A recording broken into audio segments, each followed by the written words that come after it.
मोदी सरकार में महिलाओं के खिलाफ अपराध, कितनी महिलाएं? 42 लाख महिलाएं, 42,85,888। ये आंकड़े नहीं है, मामले नहीं, ये महिलाएं हैं। ये न्याय मांग रही हैं, अदालतों के पिछले 10 साल से चक्कर पे चक्कर काट रही हैं, कोई न्याय इन्हें नहीं है और ये संख्या लाखों में है। और ये है इनका असली बेटी बचाओ के नारे की सच्चाई की 42,85,000 से अधिक महिलाएं आज न्याय मांग रही हैं। मोदी सरकार में महिलाओं के खिलाफ अपराध के आंकड़े देखिए। 2014 में जब ये सरकार में आए तो 3 लाख लगभग 40,000 महिलाओं ने अपने खिलाफ बलात्कार, यौन उत्पीड़न और अपराध के मामले दर्ज कराए। 2014 से आते आते देखिए ये मामले कम नहीं हो रहे, ये लगातार हर साल महिलाओं के प्रति अपराध में बढ़ोतरी होती रही। और 2024 में अगर आप आंकड़े देखेंगे नेशनल क्राइम रिकॉर्ड ब्यूरो के, तो 3,40,000 के करीब 14 में हमारी बेटी बहनें न्याय मांग रही थी, तो आज आंकड़ा है, एक साल का आंकड़ा 4 लाख लगभग 42,000 बहन बेटियां 2024 में मामले दर्ज हुए न्याय मांग रही है। उन सबको अगर आप कुल करेंगे तो आज संख्या हो गई है 42,85,000 महिलाएं। ये नेशनल क्राइम रिकॉर्ड ब्यूरो के आंकड़े बताते हैं कि मात्र एक ही साल 2023 में 4,48,000 बहन बेटियों ने अपने साथ बलात्कार, यौन उत्पीड़न, अपराध के मामले 2023 में। इनसे भाजपा की सरकार, भाजपा के नेता कैसे नकार सकते हैं, क्योंकि ये इन्हीं की भारत सरकार की ही नेशनल क्राइम रिकॉर्ड के आंकड़े हैं। इस पे मुझे लगता है कि भाजपा को सबसे पहले, भाजपा की महिला नेत्रियों को सबसे पहले प्रेस कॉन्फ्रेंस करके इस पे जवाब देना चाहिए था, लेकिन वो जवाब देने की बजाय हमारे द्वारा खड़े गए सवालों से भी भाग रहे हैं। हर 70 मिनट में एक बच्ची, एक महिला देश में बलात्कार का शिकार हो रही है। ये इनका मॉडल है, ये भाजपा का मॉडल है महिलाओं के खिलाफ अपराध के मामले में।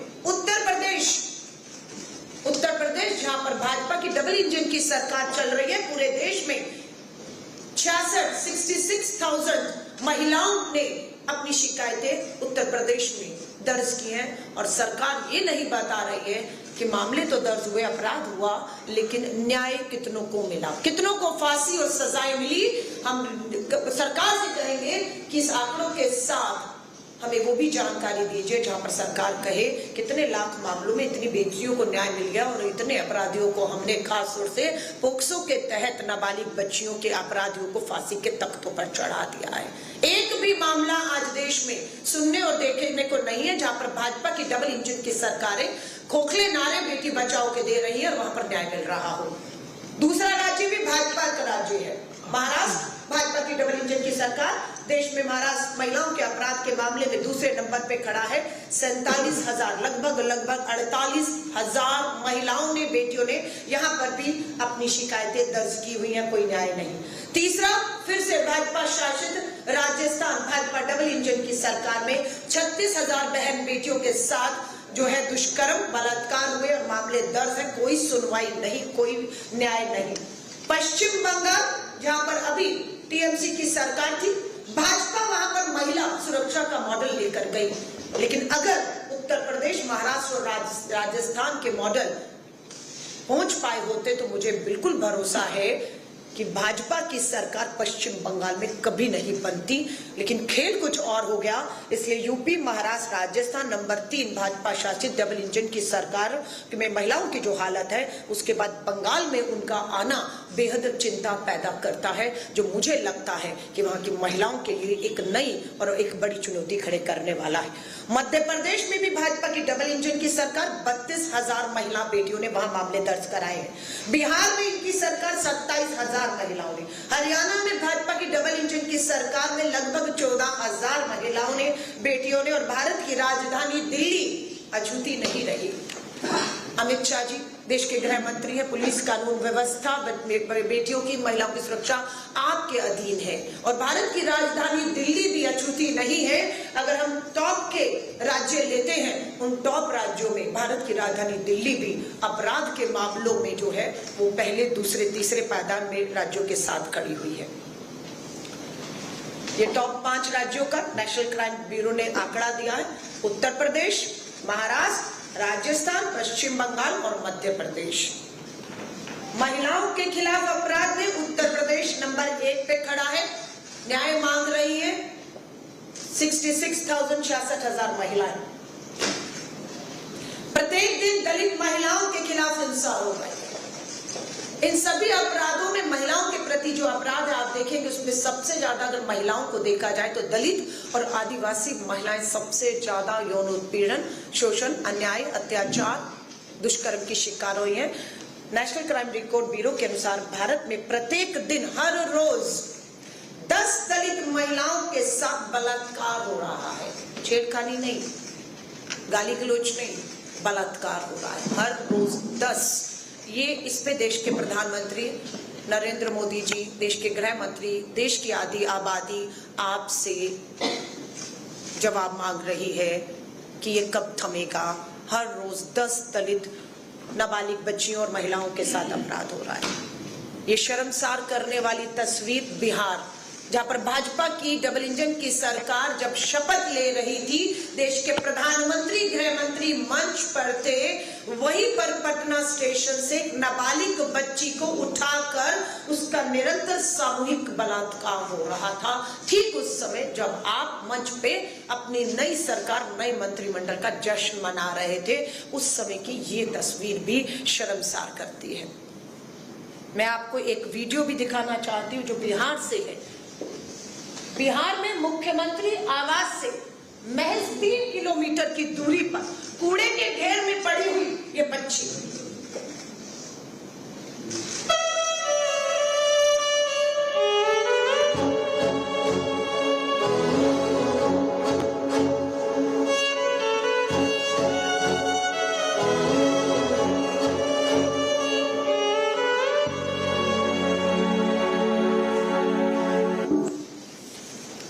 कूड़े के ढेर में नाबालिग बच्ची को सामूहिक बलात्कार करके फेंक दिया गया और लोग आसपास भीड़ बनाए हुए हैं, लेकिन किसी का खून नहीं खौलता, क्योंकि सरकार तो जश्न में डूबी हुई थी। उसे इस बच्ची के घाव, जख्म और जो पड़ी हुई है वो किसी स्वाभाविक तौर से किसी गरीब की बच्ची है, जिसको लगता है कि नोच डालेंगे, अपनी हवस का शिकार बना लाएंगे, सत्ता के नशे वाला कोई इसके लिए नहीं आएगा। इसलिए अपराधियों की आज इतनी हिम्मत है। अंकिता भंडारी का मामला हम भूले नहीं है। उसके बाद चंपावत में पुष्कर सिंह धामी की अपनी खुद की विधानसभा चंपावत में किशोरी से गैंग रेप होता है। भाजपा नेता के इसमें नाम शामिल है। 3 भाजपा नेता पर केस दर्ज। ये सुर्खियां बनी 5 मई की रात की घटना है। 5 मई को उत्तराखंड महिला कांग्रेस की मेरी अध्यक्ष और पूरी टीम 4-5 घंटे का सफर तय करके चंपावत पहुंचती है। परिवार से मिलने की कोशिश, पिता से, बच्ची से, लेकिन नाकाम रहते। किसी को नहीं पता कि बच्ची और पिता कहां रख दिया गया है। और ये सुर्खियां अखबार में कि गैंग रेप हुआ है, ये पहली नजर में हमें अलग-अलग बताया गया कि 10वीं में पढ़ने वाली बच्ची, नाबालिग बच्ची, इस हालत में ये बच्ची के रस्सी से बंधे हुए पांव हैं। ये तस्वीरें कहां से आई? ये सच्चाई है जिसे अब दबाया जा रहा है। सिर्फ पुष्कर सिंह धामी अपनी सरकार की छवि को बचाने के लिए अब एक षड्यंत्र रच रहे हैं और उल्टा इस नाबालिग 10 साल में 10वीं में पढ़ने वाली बच्ची, जिसके शरीर पे कपड़े नहीं थे, जिसके हाथ में रस्सी से बंधे हुए थे, जिसे रात भर एक कमरे में बंद करके बाहर से रखा हुआ था। बच्ची ने फोन किया पिता को और तब सुबह पुलिस वहां पर पहुंचती है, दरवाजा खोलती है बाहर से, अंदर से बच्ची रस्सी से बंधी पाई जाती है, जिसके शरीर पर एक कपड़ा भी नहीं था। और आपको मालूम है इस षड्यंत्रकारी सरकार ने इस नाबालिग बच्ची को ही, जो पीड़िता है, जो शिकार हुई है, उसी को दोषी बता दिया है। बता रहे हैं कि 10 साल की बच्ची एक साजिश कर रही थी। उसने साजिश के तहत अपने आप को खुद कमरे में बंद कराया, अपने कपड़े उतरवाए, अपने आप को रस्सी से बांधा और रात भर उसका पिता उसको ढूंढता रहा। ये सब एक साजिश है, ऐसा तो कुछ हुआ है नहीं, ये सब झूठ है, ये झूठ है। ये रस्सी से पांव बच्ची ने खुद बांधे। शर्म आती है कि भाजपा अपने नेताओं को, अपनी सरकार की मात्र छवि को बचाने के लिए कितने निचले स्तर पर आप गिर जाएंगे। ये नेशनल क्राइम रिकॉर्ड ब्यूरो के आंकड़ों ने बेनकाब किया है। पूरा पत्र भेजा है, पढ़ देती हूं आपके लिए। उत्तराखंड की पुलिस मेडिकल जांच पूरी तरह से बच्ची के ऊपर, परिवार के ऊपर दबाव अपने आप में सरकार द्वारा रची गई एक साजिश है। हम आज भी मांग करेंगे कि उत्तराखंड में अंकिता भंडारी हो, चंपावत की ये नाबालिग बच्ची हो, इन्हें न्याय नहीं मिल सकता है। इन मामलों की अगर जांच करनी होगी तो आपको उत्तराखंड से बाहर निकलकर इनकी जांच, इनकी सुनवाई, इनकी मदद होगी, तभी सच्चाई सामने आएगी, वरना भाजपा यूं ही अपने नेताओं को बताती रहेगी। ये पत्र लिखा है पीड़िता के, जो उसका ताया का बेटा बता रहे हैं, उसने लिखा है पत्र, मैं आपको पढ़ रही हूं। सेवा में पुलिस अधीक्षक चंपावत, मेरी बहन परिजनों का पता नहीं है। इतनी बड़ी घटना हो जाती है और पता और बच्ची कहां है, परिवार पूछता है पुलिस से, पुलिस उन्हें जानकारी देने की बजाय, परिवार को उनसे मिलवाने की बजाय क्या कर रही है, ये मैं पढ़ रही हूं, ये मेरे नहीं है, ये पीड़ित परिवार के सदस्य के आरोप है। मेरी बहन परिजनों का पता नहीं, पुलिस द्वारा दबाव बनाया जा रहा है, पुलिस द्वारा दबाव बनाया जा रहा है कंप्रोमाइज करने के लिए।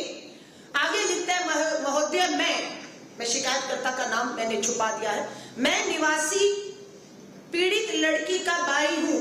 मैं आपको अवगत कराना चाहता हूं कि मेरी बहन के साथ एक गंभीर अपराध, गैंग रेप हुआ है, ये वो कह रहा है, जिसका मामला दर्ज कराया गया है। एफआईआर हो गई, जो इसमें भी आता है कि मामला दर्ज हुआ, लेकिन उसके बाद का खेल जो हम देख रहे हैं 6 और 7 को हुआ है सरकार की मिलीभगत से। दुर्भाग्यवश पुलिस द्वारा हम पर दबाव बनाया जा रहा है। पीड़ित कह रहे हैं पुलिस हम पर दबाव बना रही है, हमें मामले को समझौते के माध्यम से सुलझा, आपस में समझौता कर लो। 75 साल का विकलांग पिता, गरीब बेटी 10वीं में पढ़ती भी है, किसी न किसी तरह घर और परिवार भी चला रही थी, और उस पे दबाव बनता है कि खत्म कर दो मामला, समझौता कर लो, जिसकी जानकारी पीड़िता के पिता, मेरे चाचा द्वारा दी जा गई। पिता ने बोला कि इस तरह का दबाव बनाया जा रहा है, ये बात भाई को बताई जाती है। चाचा ने मुझे बताया, चाचा ने बताया यानी कि पीड़िता के पिता ने बताया कि 50 लाख का ऑफर आरोपियों द्वारा दिया गया है। जिन 3 भाजपा के मंडल का उपाध्यक्ष है वो फरार है तीनों, और पुलिस कहती है मोबाइल के आधार पर उनकी लोकेशन नहीं थी। मैं अपना घर पे मोबाइल छोड़कर अपराध करके घर आ जाऊं तो मैंने अपराध नहीं किया, क्योंकि मेरा मोबाइल से मेरी लोकेशन ट्रेस होगी, वो तो घर पर था, यानी कि मैं घर पर था।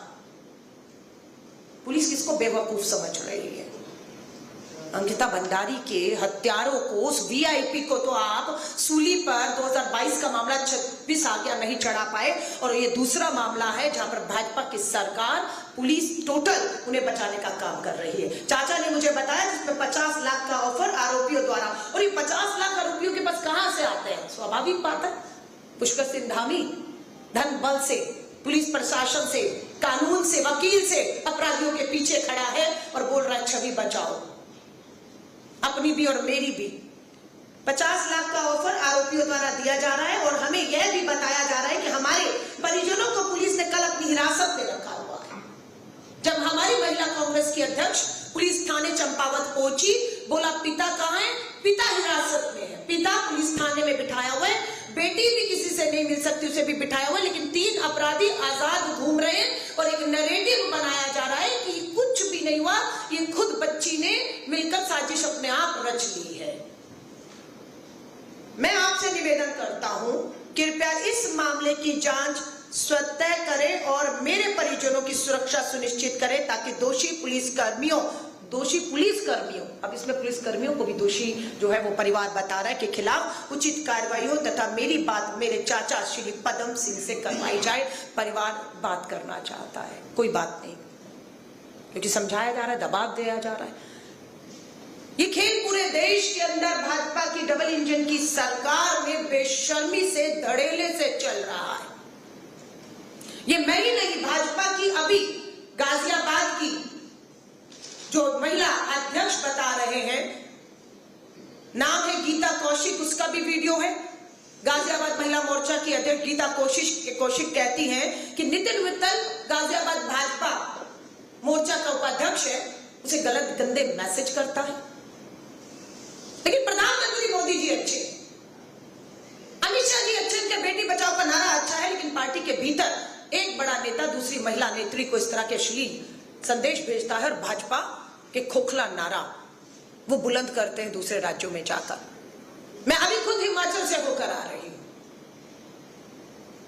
पूरी जानकारी ली, मुख्यमंत्री से मिले हिमाचल के, भाजपा का विधायक हंसराज के खिलाफ नाबालिग बच्ची के बलात्कार के मामला दर्ज है, चार्जशीट है चंबा कोर्ट में। जब वो चंबा कोर्ट पहुंचा, मेरी महिला उसका पीछा करते हुए काले झंडे चंबा कोर्ट तक हम जाकर दिखा कर आए, और मैं खुद 2 दिन पहले मुख्यमंत्री से मिली हूं कि हंसराज भाजपा का विधायक है। ये बेशर्म महिला बच्चियों की दोषी भाजपा सरकार न्याय दिलाने की बजाय अपने नाबालिग बच्ची के बलात्कार के दोषी विधायक हंसराज को हिमाचल में बचाने के लिए एड़ी चोटी का जोर लगाकर बैठी हुई है। मैं आप सभी साथियों से कहूंगी, आपके लिए ये सिर्फ आंकड़े हो सकते हैं, ये सच में आंकड़े नहीं है। ये 48-42 लाख हमारी माँ बहन बेटियां हैं जो भारत की धरती, देवभूमि कहते हैं हिमाचल को, देवभूमि कहते हैं उत्तराखंड को, और यहां पर भाजपा के नेता और उच्च पदों पर विधायक, सांसद पदों पर बैठे नेता हमारी बच्चियों को नोचने का, सामूहिक बलात्कार करने का जो है वो एक षड्यंत्र रचते हैं, जो अंकिता भंडारी के साथ भी हुआ, यहां पर भी हुआ है, लेकिन कुछ न्याय नहीं है। फिर चुनाव आएगा और फिर ध्रुवीकरण, हिंदू मुस्लिम मंदिर मस्जिद के नाम पर खेल शुरू हो जाएगा और ये मुद्दे फिर कहीं ना कहीं हमारे दबकर खत्म हो जाएंगे।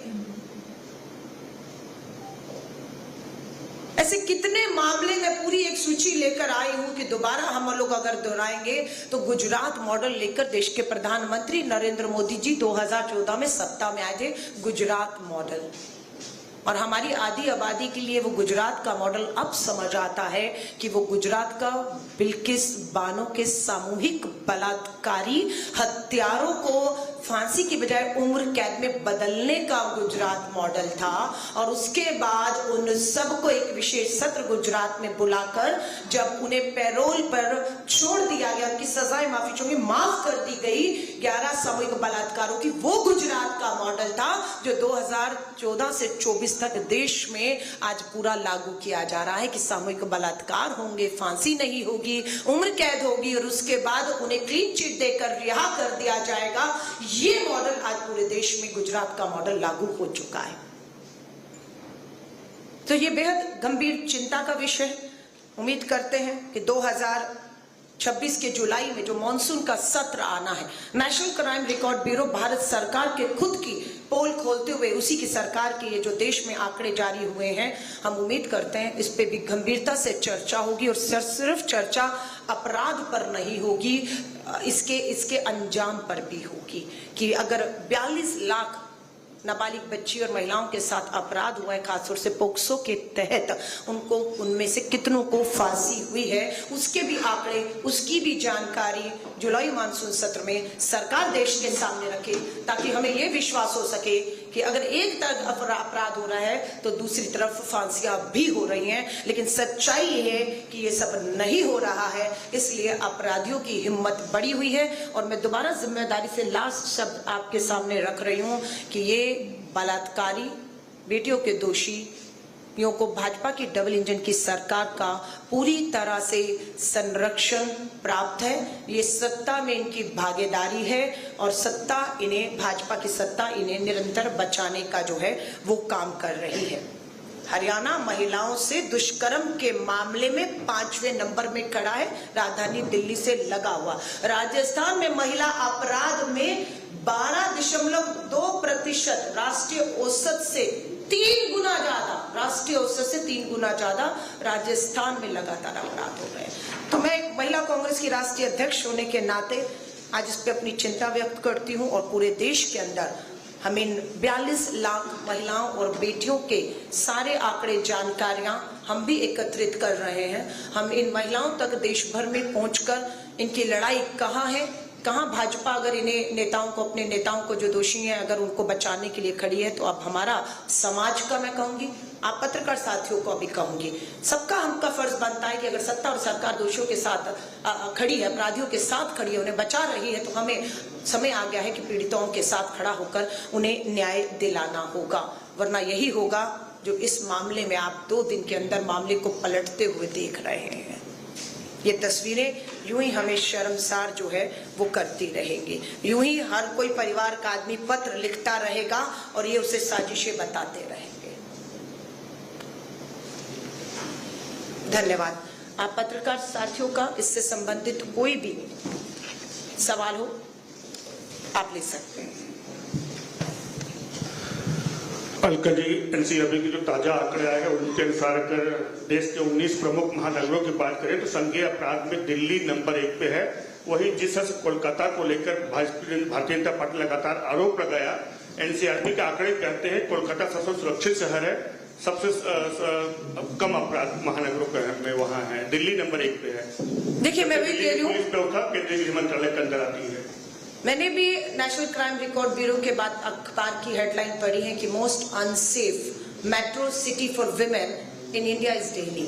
भारत की राजधानी दिल्ली पूरे देश की सबसे ज्यादा, और 2024-25 में बताते हैं कि 1060 बच्ची और महिलाओं के साथ बलात्कार के गंभीर मामले दर्ज हुए और चार्जशीट हुए हैं। और अगर आप 24 और 25 की बात करेंगे तो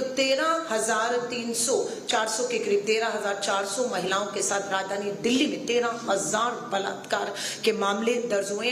ये बिल्कुल बेहद चिंता पैदा करता है। पर दुख की बात है कि दिल्ली की मुख्यमंत्री एक महिला है और ये बताया जा रहा है कि पिछले 4 साल में महिलाओं के प्रति लगातार पिछले 4 सालों में भारत की राजधानी दिल्ली जो है वो नंबर 1 पायदान पर खड़ी है। 3 साल के लिए आप आम आदमी पार्टी की सरकार, दूसरी सरकारों को कोस लीजिए, पर पिछले 1 साल में दिल्ली में भाजपा की डबल नहीं, ट्रिपल नहीं, 4 इंजन की सरकार है, महिला मुख्यमंत्री है। और पिछले 1 साल में जब से रेखा गुप्ता जी आप आई हैं 1060 बच्ची और महिलाओं के साथ बलात्कार हुए हैं। उम्मीद करती हूँ कि दिल्ली के मुख्यमंत्री इन 1060 महिलाओं को अपने घर पर बुलाएंगी, उन्हें मिलेंगी, उनके मामले कहाँ निलंबित हैं, क्यों निलंबित है, क्यों न्याय नहीं हो रहा, फास्ट ट्रैक कोर्ट में चलाकर इन्हें न्याय दिलाएंगे। और राजधानी दिल्ली में निर्भया के बाद या पूरे देश में निर्भया के बाद हमने किसी को फांसी के तख्ते पर झूलते हुए नहीं देखा है, क्योंकि केंद्र की भाजपा सरकार अपराधियों के प्रति बहुत नरम रवैया अपनाए हुए है। कारण यही है कि उसमें अधिकतर भाजपा के नेता हैं या उनसे संरक्षण प्राप्त नेता हैं, इसलिए उन्हें फांसी की सजा देते हुए इन्हें थोड़ा जो है हिचकिचाहट होती है केंद्र की भाजपा सरकार को। अलका जी, एक सवाल इधर से है। देश के अंदर जो डिजिटल सिक्योरिटी है वो भी लोगों के लिए खतरा बनती जा रही है। जो एनसीआरबी के आंकड़े आए इसके मुताबिक जो साइबर क्राइम है उसमें भी 1 लाख से ज्यादा जो आंकड़े हैं वो दर्ज किए गए, जिसमें ऑनलाइन यौन शोषण भी शामिल है। इसको लेकर आप क्या कहेंगे? देखिए, मैं फिर कहूंगी बलात्कार शारीरिक मानसिक हर तरीके से तोड़ देता है। ये जो ऑनलाइन है ये आप कहेंगे कि शारीरिक नहीं पर मानसिक रूप से महिलाओं को पूरी तरह से तोड़ के खत्म कर रहा है। अभी आपने देखा कि बंगाल के चुनाव परिणामों के बाद टीएमसी की महिला सांसदों के तस्वीरों के साथ किस तरीके से छेड़खानी की गई। आपने देखा होगा, मैं बता भी नहीं सकती हूं कि किस तरह से भाजपा आईटी सेल ने ऑनलाइन एआई जनरेटेड तस्वीरें टीएमसी की महिला सांसदों की शर्मनाक तरीके से, और उसको कहीं किसी भाजपा की महिला नेता या किसी ने उसे रोकने की, उसकी निंदा करने की, उसे हटाने के लिए कुछ नहीं कहा। तो ये बिल्कुल महिलाओं के लिए मैं कहूंगी खासतौर से इस देश के अंदर चुनौती बन चुकी है। और मैं 10 साल से कहूंगी, पिछले 10 साल से 30 साल से राजनीति में हूं और बिल्कुल निर्भया से अभी तक देख रही हूं। आज मैं बिल्कुल जिम्मेदारी के साथ कह रही हूं कि भारत बच्चियों के लिए, महिलाओं के लिए नर्क बन चुका है। और यहाँ पर देश और विदेश हो, कोई भी बच्ची, माँ बहन बेटी आज सुरक्षित नहीं है, क्योंकि सरकार हमारी बेटियों की सुरक्षा को लेकर कतई भी चिंतित नहीं है। वो किसी तरह की जिम्मेदारी, किसी तरह की सख्त सजाएं देकर कोई संदेश ऐसा नहीं दे रही कि अपराध कम हो। एक सवाल और है, एनसीआरबी की रिपोर्ट आई है, उसमें ही दिल्ली में इतना प्रदूषण है, ध्वनि प्रदूषण का मुद्दा है, लेकिन एक भी एफआईआर इन दिनों में इस मुद्दे पर दर्ज नहीं हुई है, किसी पर कोई कार्रवाई नहीं है, कोई एफआईआर दर्ज नहीं हुई है। प्रदूषण दिल्ली के लिए सबसे बड़ा मुद्दा है। देखिए, फिर आप कहूंगी मुद्दा, मैं नहीं कहूंगी ये मुद्दा नहीं है, मुद्दे बहुत से हैं, लेकिन आज मैं अगर आई हूँ महिला कांग्रेस की राष्ट्रीय अध्यक्ष होने के नाते, एक महिला हूँ, राजधानी दिल्ली से हूँ, और आज जो नेशनल क्राइम रिकॉर्ड ब्यूरो के आंकड़े महिलाओं और नाबालिग बच्चियों को लेकर देश भर से आए हैं, वो बेहद चिंता पैदा करते हैं। और आज किसी भी बच्ची और महिला से आप पूछ लीजिए, कोई महिला ऐसे दिल्ली में अगर आप 10 महिलाओं को मिलेंगे तो 8 महिलाएं कहेंगी कि मेट्रो में जाएं, मेट्रो सिटी में जाएं, बाजारों में जाएं, छेड़खानी उनके साथ होना, गंदगी होना, बदतमीजी होना, ये बिल्कुल आम हो चुका है। अब सरकार या तो ये कह दे कि हम आदत डाल लें उसकी, क्योंकि आपके बस की नहीं है, हम आदत डालें, फिर हम तय करेंगे कि हम इन चीजों की आदत डालते हैं या इसको लेकर अब हम सड़कों पर उतर कर जो है सरकार का जीना हराम करेंगे, क्योंकि इन सरकार की वजह से इन अपराधियों की आज हिम्मत इतनी हो चुकी है कि हमारी बेटियां घर परिवार में भी, अंदर हो बाहर हो, वर्क प्लेसेस पे हो, कहीं कोई सुरक्षित नहीं रहा है। और कहीं मैं कहूंगी मामले दर्ज आप करते रहिए, और वो हो भी रहे हैं, बहुत जगह तो हो नहीं रहे। 42 लाख जो आप कह रहे हैं, ये तो 42 लाख वो है जो सरकार ने एफआईआर होने दी। ऐसे बहुत से मामले हैं, जैसे ये पत्र लिखा गया है, यहाँ तो एफआईआर भी नहीं है, यहाँ तो एक कागज एप्लीकेशन ले लिया, परिवार को बुलाया, दबाव बनाया, लेन देन समझौता खत्म। ये तो इन 42 लाख मामलों में है ही नहीं है।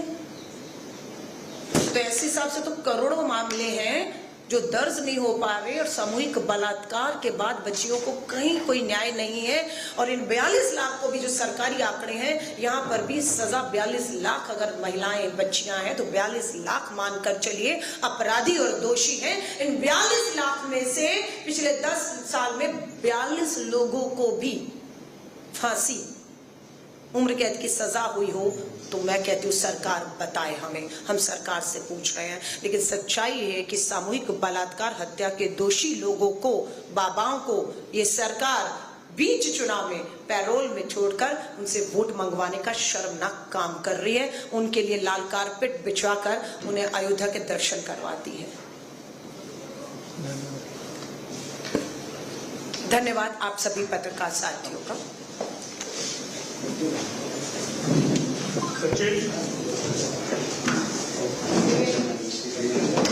नमस्कार साथियों, अभी हाल ही में नेशनल क्राइम रिकॉर्ड ब्यूरो के 2024 के जो है वो आंकड़े जारी किए गए, जो केंद्र की भाजपा सरकार के दावों की पोल खोलते हैं और उन्हें बेनकाब करते हैं।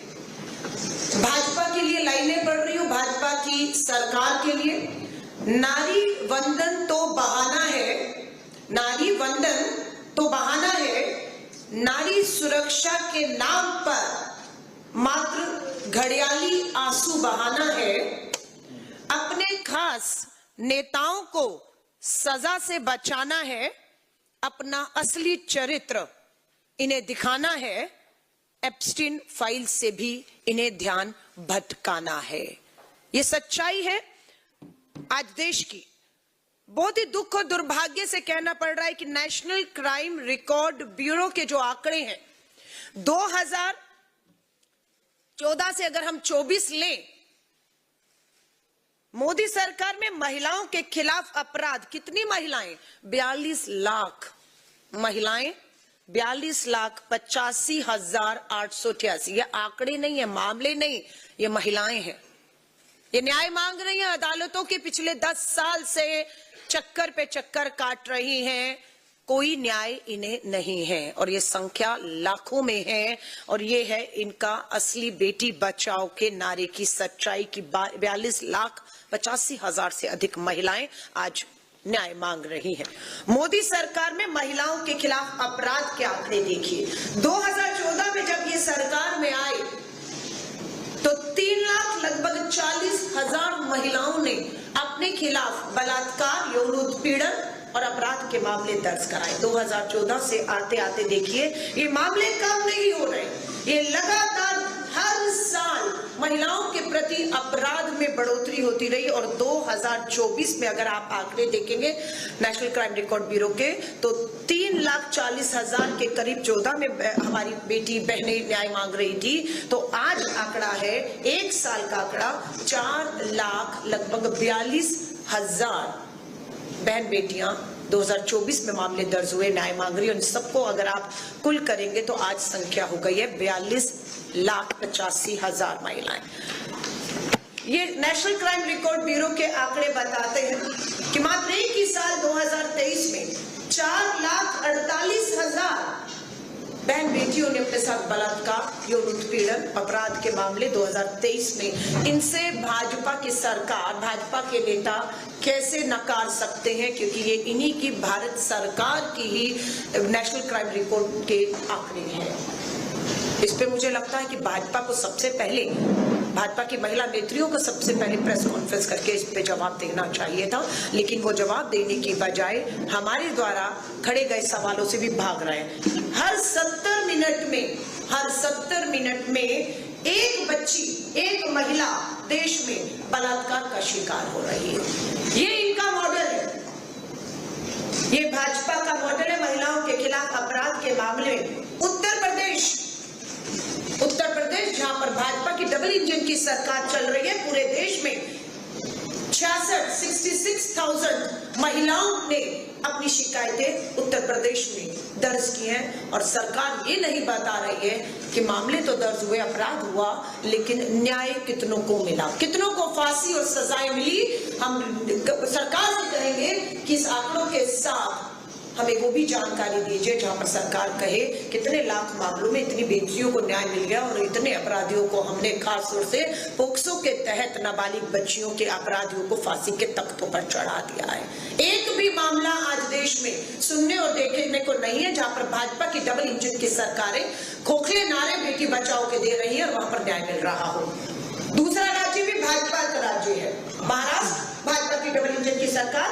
देश में महाराष्ट्र महिलाओं के अपराध के मामले में दूसरे नंबर पे खड़ा है। 47,000 लगभग 48,000 महिलाओं ने, बेटियों ने यहाँ पर भी अपनी शिकायतें दर्ज की हुई हैं, कोई न्याय नहीं।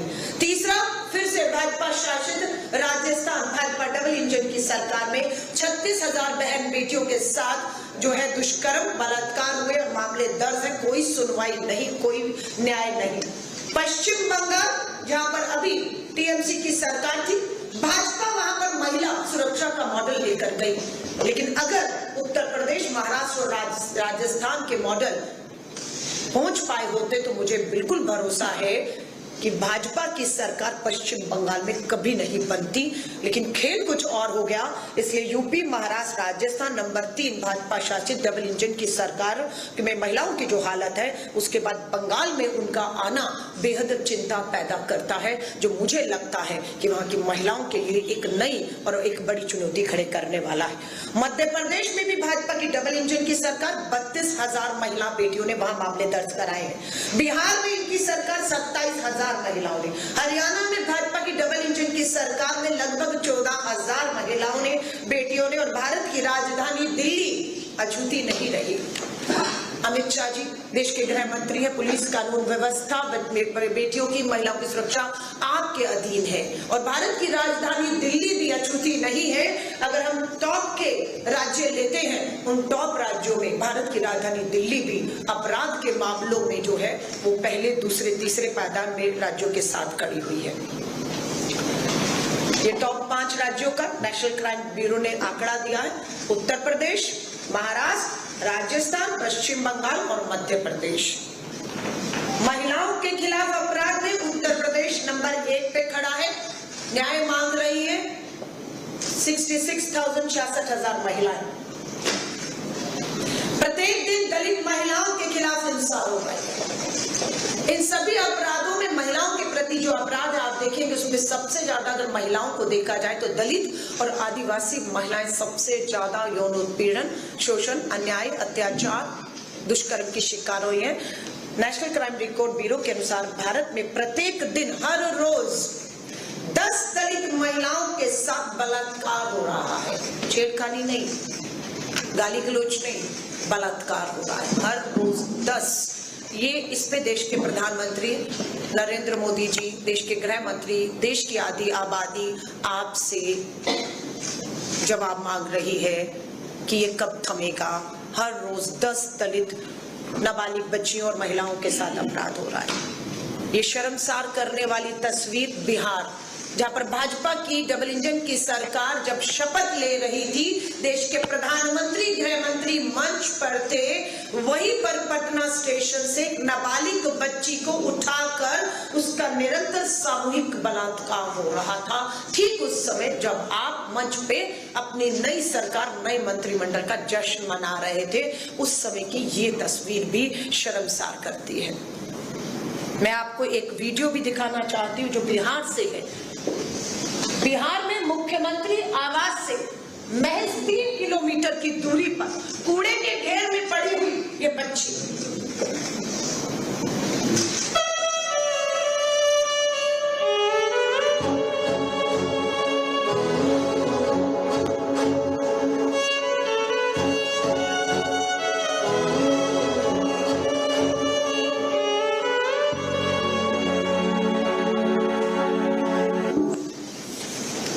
कूड़े के ढेर में नाबालिग बच्ची को सामूहिक बलात्कार करके फेंक दिया गया और लोग आसपास भीड़ बनाए हुए हैं, लेकिन किसी का खून नहीं खौलता, क्योंकि सरकार तो जश्न में डूबी हुई थी।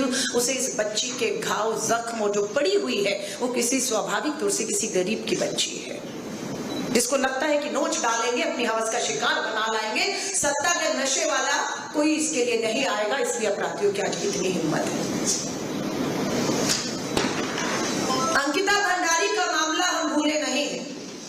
उसके बाद चंपावत में पुष्कर सिंह धामी की अपनी खुद की विधानसभा चंपावत में किशोरी से गैंग रेप होता है।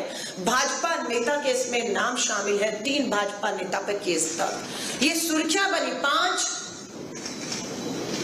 मई की रात की घटना है। 5 मई को उत्तराखंड महिला कांग्रेस की मेरी अध्यक्ष और पूरी टीम 4-5 घंटे का सफर तय करके चंपावत पहुंचती है। परिवार से मिलने की कोशिश, पिता से, बच्ची से, लेकिन नाकाम रहते। किसी को नहीं पता कि बच्ची और पिता कहां रख दिया गया है। और ये सुर्खियां अखबार में कि गैंग रेप हुआ है, ये पहली नजर में हमें बताया गया कि 10वीं में पढ़ने वाली बच्ची, नाबालिग बच्ची, इस हालत में ये बच्ची के रस्सी से बंधे हुए पांव हैं। ये तस्वीरें कहां से आई?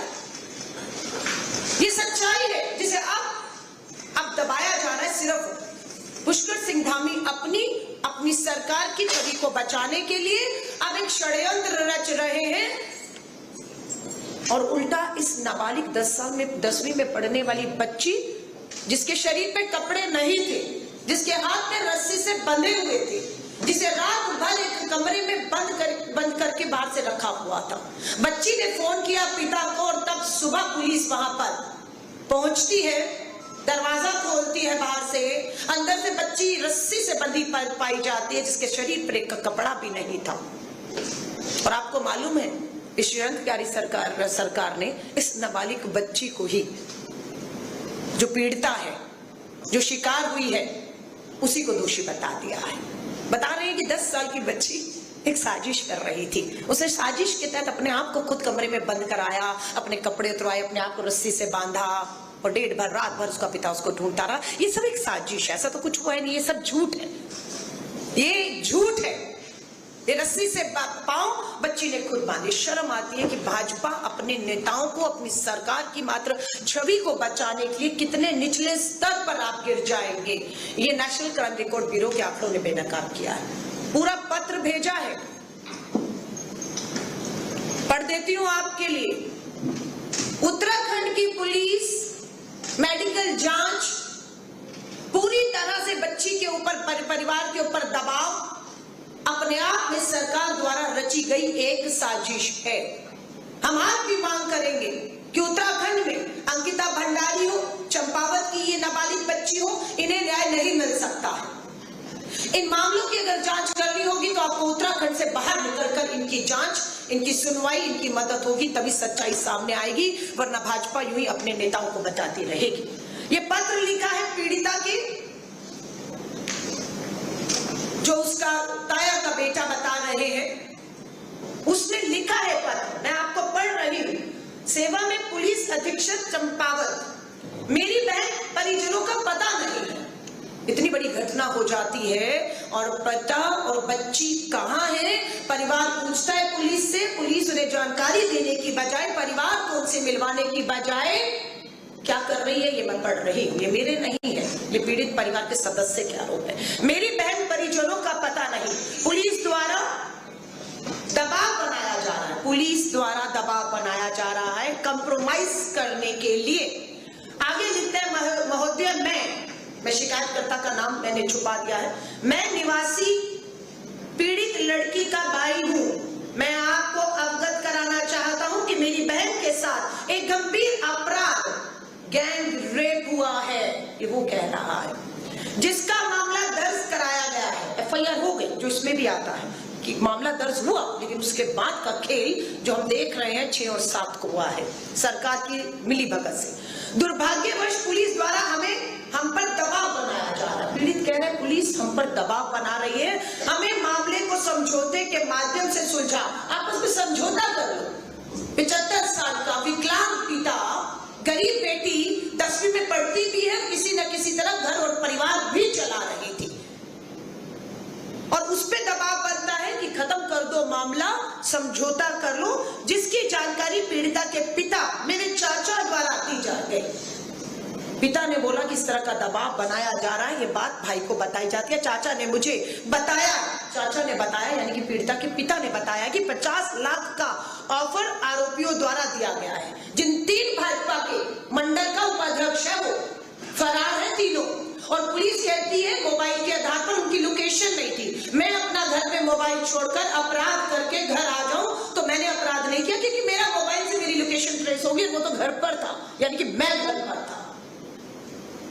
पुलिस किसको बेवकूफ समझ रही है? अंकिता भंडारी के हत्यारों को, उस वीआईपी को तो आप सूली पर 2022 का मामला 26 आ गया नहीं चढ़ा पाए, और ये दूसरा मामला है जहां पर भाजपा की सरकार, पुलिस टोटल उन्हें बचाने का काम कर रही है। चाचा ने मुझे बताया जिसमें 50 लाख का ऑफर आरोपियों द्वारा, और ये 50 लाख आरोपियों के पास कहां से आते हैं? स्वाभाविक बात है, पुष्कर सिंह धामी धन बल से, पुलिस प्रशासन से, कानून से, वकील से अपराधियों के पीछे खड़ा है और बोल रहा है छवि बचाओ, अपनी भी और मेरी भी। 50 लाख का ऑफर आरोपियों द्वारा दिया जा रहा है, और हमें यह भी बताया जा रहा है कि हमारे परिजनों को पुलिस ने कल अपनी हिरासत में रखा हुआ है। जब हमारी महिला कांग्रेस की अध्यक्ष पुलिस थाने चंपावत पहुंची, बोला पिता कहाँ है? पिता हिरासत में है, पिता पुलिस थाने में बिठाया हुआ है, बेटी भी किसी से नहीं मिल सकती, उसे भी बिठाया हुआ है, लेकिन 3 अपराधी आजाद घूम रहे हैं, और एक नैरेटिव बनाया जा रहा है कि कुछ भी नहीं हुआ, ये खुद बच्ची ने मिलकर साजिश अपने आप रच ली है। मैं आपसे निवेदन करता हूं, कृपया इस मामले की जांच स्वतः करें और मेरे परिजनों की सुरक्षा सुनिश्चित करें, ताकि दोषी पुलिसकर्मियों, अब इसमें पुलिसकर्मियों को भी दोषी जो है वो परिवार बता रहा है, के खिलाफ उचित कार्रवाई हो, तथा मेरी बात मेरे चाचा श्री पदम सिंह से करवाई जाए। परिवार बात करना चाहता है, कोई बात नहीं, क्योंकि समझाया जा रहा है, दबाव दिया जा रहा है। ये खेल पूरे देश के अंदर भाजपा की डबल इंजन की सरकार में बेशर्मी से, धड़ेले से चल रहा है। ये मैं ही नहीं, भाजपा